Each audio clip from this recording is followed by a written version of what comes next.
Yung batang yan, nag-aalala na ako, ha? Niyayaya na makipag-inuman. Hayaan mo na't ganun. Kasama sa adulting niya yun eh. Hayaan mo siya mag-desisyon para sa sarili niya. Di ba? Tama naman yung desisyon niya. Buti na lang, nagmana sa akin. Oo, pala desisyon ka eh. Uy, hindi Hindi. Eh, sino nag-desisyon na magpa-party para kay Rex? Eh, hindi ko naman kasi alam na nakakainis pala yung kayabangan ng pinsan mong yon. Sinabi mo pa.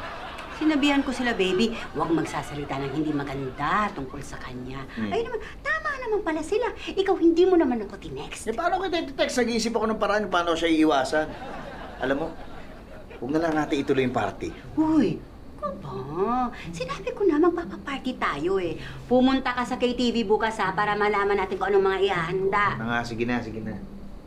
Malay mo naman, bukas, mag-iba yung ihip ng hangin. Oo, kahit mag-iba ihip ng hangin, yung pinsan ko, alam mo, mahangin pa rin.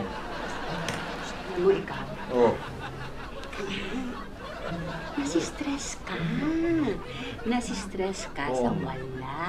Stress nga ako, grabe. Ayan, sige, baba mo. Iyan. Uy, bakit? May nakalimutan ako. I-video call ko yung anak mo. Pambihira naman to. Tayo na lang mag-video.